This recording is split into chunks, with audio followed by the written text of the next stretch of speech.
Good evening, ladies and gentlemen. Welcome to Team Training Tuesday. I also like to call it Applied Near Life. We encourage guests to come along and hear what we are doing. And all of you have just finished the month of May. And I just want to say I really enjoyed last week's webinar. And I think we shall do that again in the near future, where we invite other speakers, other medical people. And I eventually would love to open the floor up to more people than just us medically trained people. But yes, that's me. I am medically trained. My name is Dr. Esezan Nambasi. I am very passionate about what we do in Near Life, and hence the name Applied Near Life. And the name of my brand or my business is Simply Healthier, because I believe that it is not that complicated to be healthy. And now we want to talk about men. June being Men's Month. And so from boys to men, this first part is going to talk mainly about before birth up to puberty. And so I'm just going to tell a story, and I would like you to enjoy it and to think through, and perhaps when we have time at the end, to open up to discussing what we have discussed, what we have gone through. So, importance of health and wealth through all stages. When I say wealth, I'm more thinking about empowerment with the correct knowledge and implementing that knowledge so that the outcomes for future generations are what we would like to see. Because after all, our vision is to end the trend of chronic disease, and the mission is to make the world healthier and happier. So it starts really with balancing our lifestyle.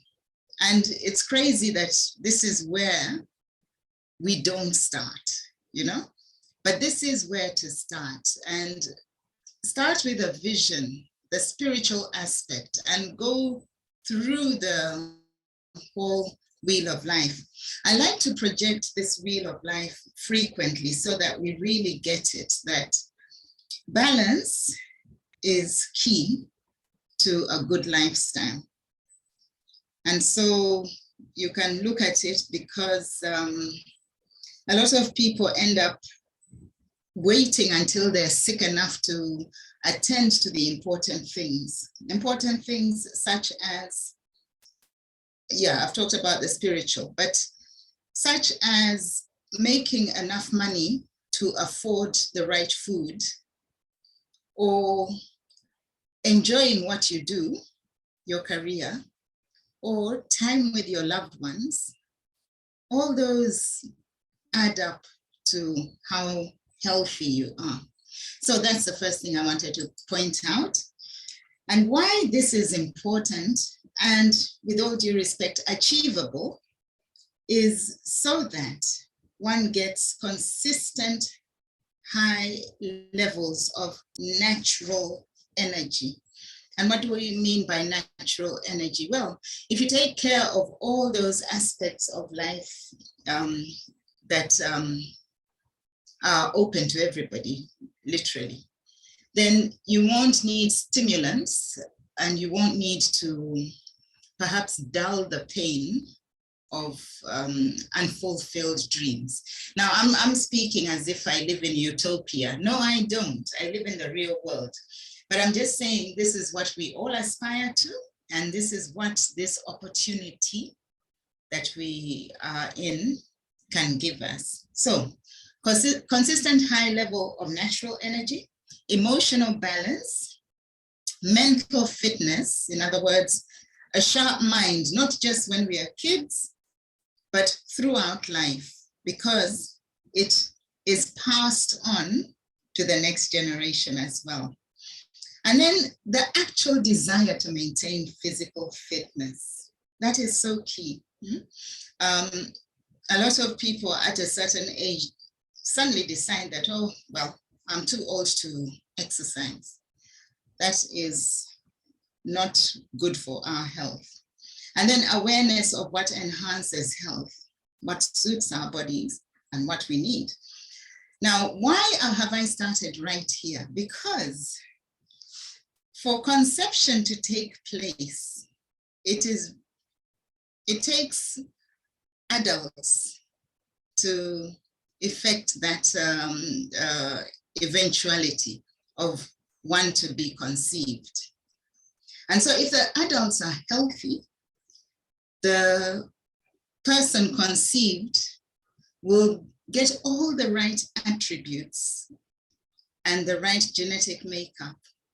And that is our hope and our wish. So yes, brain health, it shouldn't be rocket science, that when adults are healthy and have taken care to remain healthy, they will have healthy offspring, because it is during the preconception and the pregnancy and thereafter in the first part of life that the foundation for adulthood disease states is laid.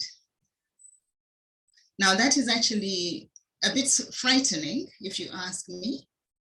And I just want us to appreciate the gravity of our responsibility as adults and the importance of passing that information on to the children early. So I'm taking a deep breath because it sounds complicated, but I want it to be as simple as possible. So here are some points to ponder. Ponder on processes leading up to conception. It might just get you to think, hey, wait a minute. Is it that important? Yes, it is. Okay, first of all, ovulation. All right. For a boy or a girl to be made, an adult woman, a woman who is old enough to ovulate, will have released an ovum from the ovary, and fertilization would have taken place. That happens when the strongest and healthiest sperm reach and successfully penetrate that ovum. All these are important activities and will only take place in the presence of optimal health. And then that fertilized ovum will journey along a long street called the fallopian tube to be implanted in the cavity of the uterus. Okay, so what could go wrong?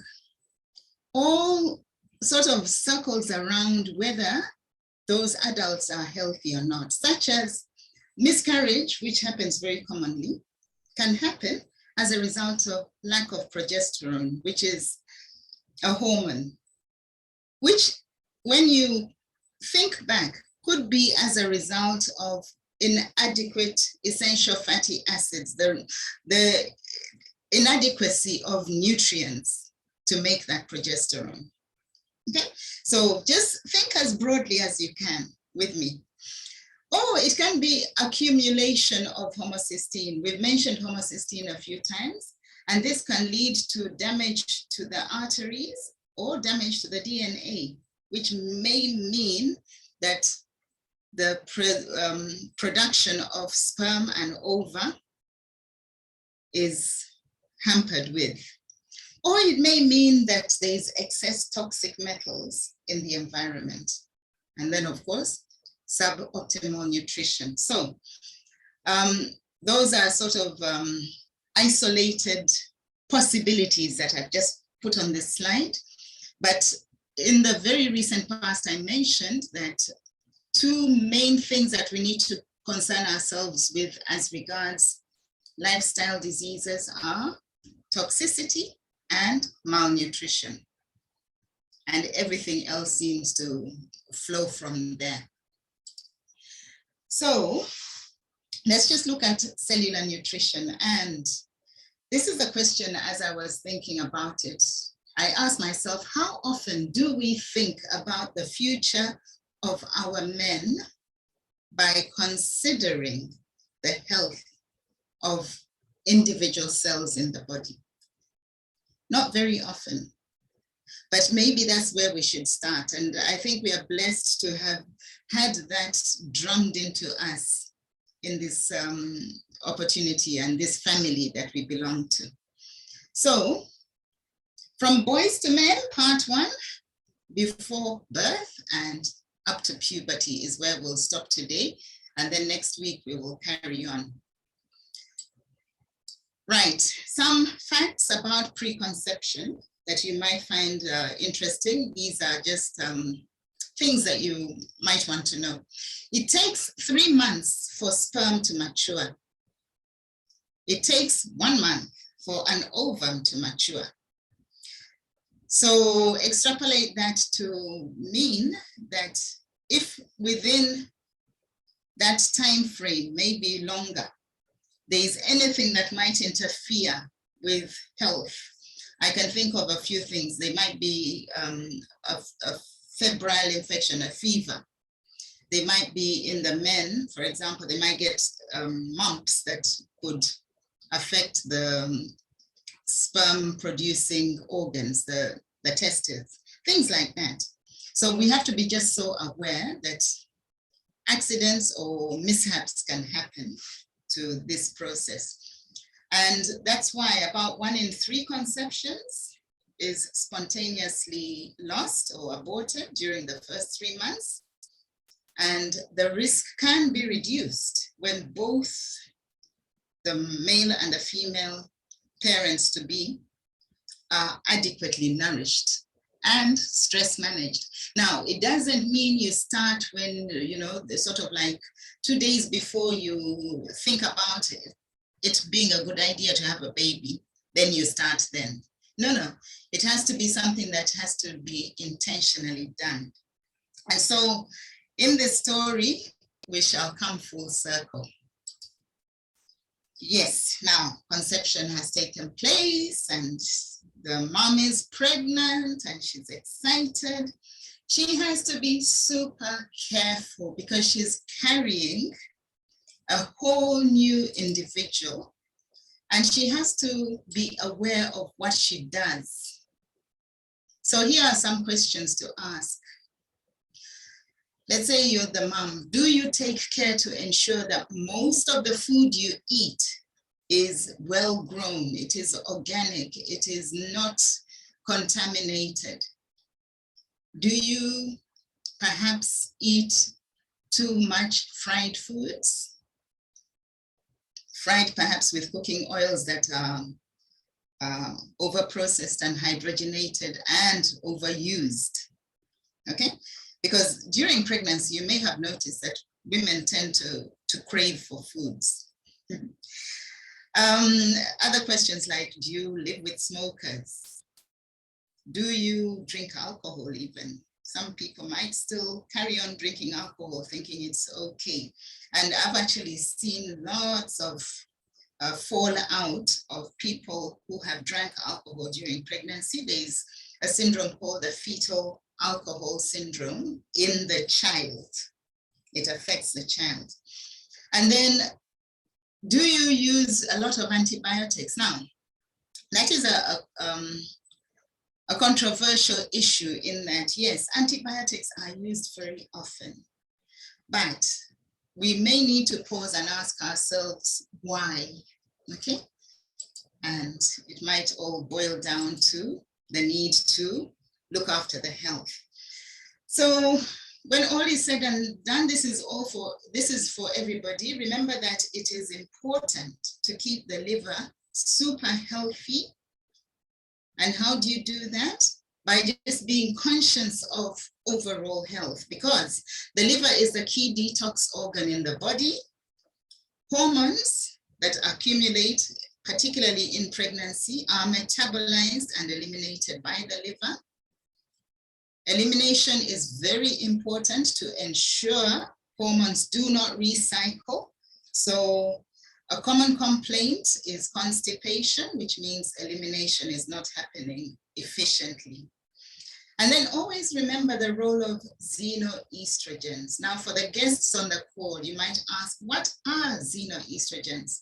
Well, there are lots and lots of estrogen-like compounds in our environment that we might be exposed to, and they sit on the estrogen receptors in our body and therefore create a situation of imbalance, of hormonal imbalance. Okay, so that must be on the list of causes of hormonal imbalance. So pregnancy is fraught with all sorts of challenges, cravings due to shortages in the body of maybe minerals, like craving for soil and eating soil, or craving for certain foods. And these days where there is a lot of modern processed foods, people actually might crave like crazy, for example, to eat chips or something like that. I'm just giving examples. But yes, there's a lot of hormones that play in that process to create cravings. And that is all as a result of imbalances that can happen. Then let's think about the effects of sleep and deprivation of sleep. That too happens a lot in life, but I'm thinking particularly of post-conception, the mother who is carrying this precious little baby boy, since we are talking about men's health, but it could be a girl as well. And sleep deprivation will lead to a rise in stress hormones, such as cortisol and adrenaline. It causes a marked reduction in the function of the immune system, and particularly the T cells. Those are the cells that help to protect against all sorts of infecting organs. And then there is a rise in the bad inflammation, and there is a connection between sleep deprivation and mental distress, like anxiety, depression, chronic stress, and it all shows up as somebody who looks older than their years. So with the immune system, studies show that less than 6 hours lead to an alteration in the immune function, and that will impact the white blood cells and cause inflammatory markers to rise and an overactive immune system, which can manifest as a variety, there are hundreds of them, of autoimmune diseases. And many people have seen that challenges with the autoimmune condition that they get diagnosed with may have been triggered during pregnancy. Okay, a lot of people have complained about various issues. And then sleep deprived people, therefore, do not have a strong antibody response. And this is a huge topic. I don't want to dwell too long on it, otherwise we'll all get confused. So yes, T cells, just to remind you that they are the ones that are charged with fighting invading cells such as viruses or from cancer cells that might be formed. They also recognize the pathogens and activate the protein that will come and try and stop them. Those are the killer T cells. And T cells in well-rested people actually show a higher activation than T cells of those who don't sleep well. So how does that all tie up with our opportunity? Well, that's the first slide that shows balance. All right, and so what happens is that our environment also matters a lot, and the environment is where our genes live. And where do they live? In every single cell.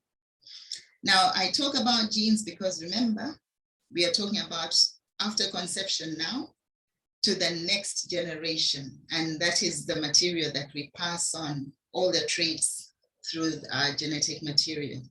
So yes, cells do communicate, and they will pick up triggers and signals, whether chemical, electrical, vibrational, and all those are as a result of where we are exposed, including the food we eat, the air we breathe, whatever touches our skin, even our thinking, which might be influenced by a variety of stress situations or peaceful situations for that matter.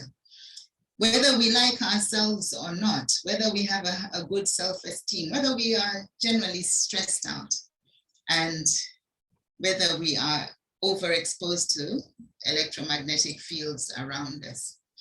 Then let's say the baby matures nicely and is born.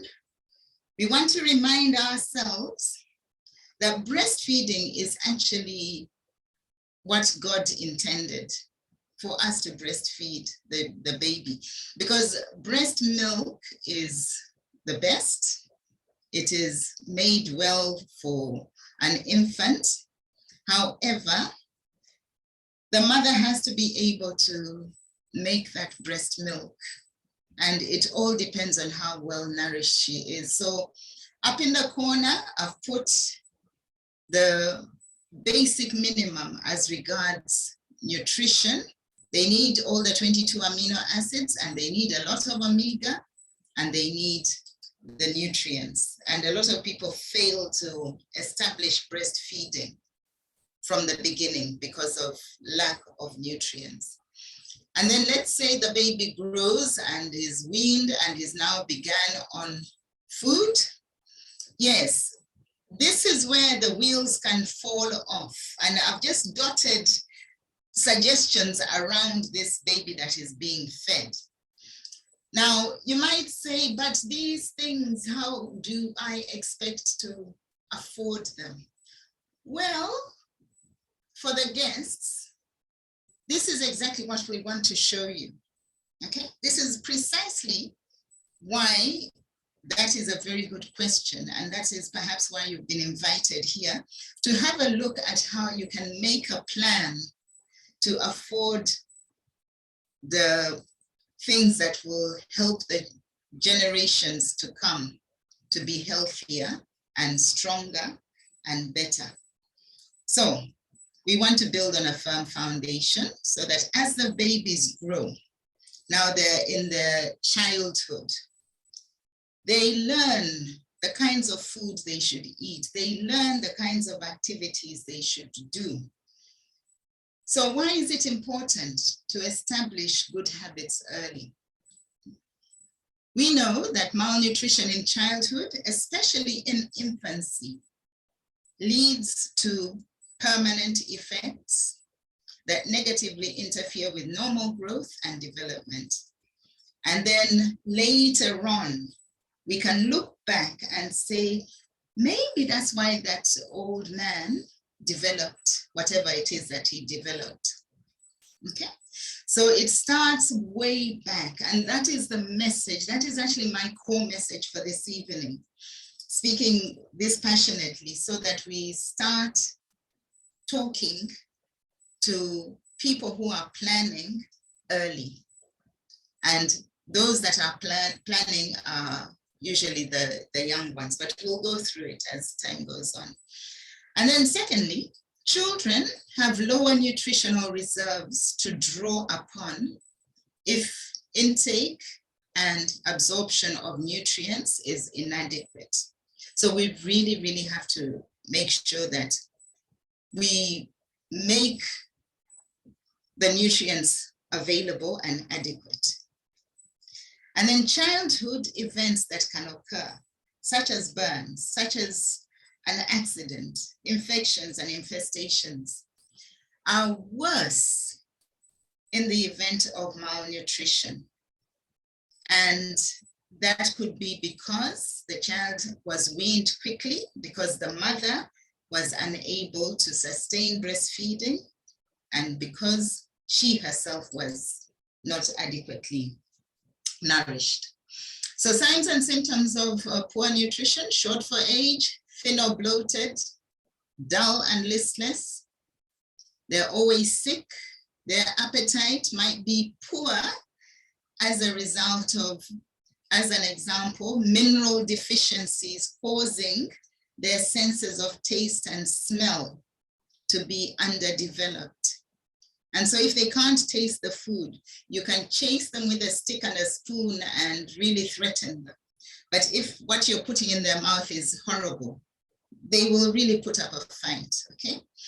And then this affects their mood. They become very anxious and very irritable. So we need to brainstorm as to how to really get our children to enjoy life and to bring balance even in that tender age. And it begins with us, adults. Right, so remember, cravings, even in children, in this world of abundant and convenient and highly processed foods, the cause of that is malnutrition. As an example, let's say we are giving them a lot of porridge first thing in the morning, and in that porridge we decide to put a lot of sugar and a lot of margarine. Okay, convenient, highly processed, but it will lead to malnutrition. And later in life, it can be dreadful. So we do know that it is difficult to get them to eat what we think is the right thing. But we need to make a plan all the time. And I want the mothers and the fathers on the call to remember that when the child begins to manifest all sorts of symptoms of sickness, take us, just pause, take a step back and ask yourself, what have I put in the little gut? Because yes, it's the parents to choose what the child will eat. It's the parents to choose whether they will have the child medicated all the time. But it is happening. So take a few steps back, because once this cycle is set up early, later in life, we shall see problems for sure. So here are some points to remember. Nutrition deficiencies are a big driver of diseases. For example, asthma. It's as a result of vitamin B complex deficiency, vitamin C deficiency, minerals, various minerals. And people with asthma, or little children that we know who have asthma, generally have lower levels of stomach acid. And they also are lacking in key essential amino acids that are put there. So yeah, there is a lot, because as these children manifest with all those symptoms, the temptation is to treat the symptom. Now, my rallying cry, you may have heard me say time and again, is the symptoms are not always the disease. We need to get down to the actual reason. And usually you can whittle it down to two reasons: toxins and malnutrition or nutrition deficiencies. And why I'm passionate about this is that most medications will cause symptoms such as jitteriness and irritability and mood swings and difficulty to sleep. And also remember that a lot of the processed foods have lots of additives and preservatives. So can we go back to real food? Yes, we can. We can try. We have to try. It's actually a case of having that long-range vision for our children. Then there is the other extreme of malnutrition manifesting as childhood obesity. And it's becoming increasingly common, but we need to remember that inadequate physical activity is something that I want to point out here. And then we are just about to talk about exposure to toxins. So yes, we need to encourage children as soon as we can to get up away from watching television or other gadgets and become active and play as they should. Right, let's talk inflammation that is caused by toxins. We have to become conscious of what we allow, because there is a class called phthalates, which are hormone disruptors found in most detergents that are not what we have here, but others. And those have been linked to a higher risk of birth defects, as an example, okay? Some of these other ones, like triclosan, were banned from certain countries. Other countries still have them. So let us now show you what we have. And for the guests, I hope this hasn't been too grim. It is just to show you what we are all about as a family. So you can turn to what is on offer to care for the skin and hair. You can turn to what is on offer to clean your house. We have this product, and you can allow your kids to play, but you are sure that you're going to clean up after them safely. We have a product that is for sure going to keep you healthy because it doesn't have toxins or toxicants or toxic chemicals in them. You will save money, and you will raise your children in a home free of those harmful toxins so that their immune systems develop focus, resilience, and they can resist harmful pathogens as a result of a stronger immune system. And then you can save the environment and save loads of money so that you can invest that money into the health of your loved children, your beloved children, and yourselves as well. Yes, so it's all part of having the long-range vision, which means you take decisions to make the necessary changes so that you protect those little men, your boys, your sons, and their sisters, before they become the big men that we will talk about in the future. So here we are facing puberty. We are seeing more and more of the children developing a dysmorphic, that is what we call it, shapes. Their shapes are not exactly what we want them to be. And as they grow into puberty, or just pre-puberty, they become more aware because that is what they see around them, all right? They see adults looking something like that. Then they begin to hear that uncle so-and-so or grandpa so-and-so or even dad has challenges, and they've been told that it is as a result of the prostate. So as parents, grandparents, some of us are now grandparents, we need to learn to protect our children by eliminating fear. And this is what the founder of this awesome family says. Eliminating fear will free us up to take a few more steps towards our goal.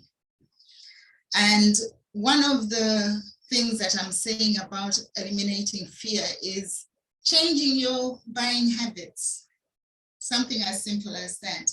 And going back to human natural nutrition. And when you don't get enough of that, filling it in with the right nutrition supplements. And that is what we are sharing with our visitors. And for you who are in the family already, you know the importance of all these, of all the minerals. And we just have to thank the Board of Scientists, the Scientific Advisory Board, who had the foresight to present us with this concept and this way of life that has now become our lifestyle. So that is From Boys to Men, part 1. We've just stopped at just before puberty. We'll get into puberty and beyond next week and the week after. And so we can have a few minutes of chat time before we all log off and go to bed. I won't record the chat.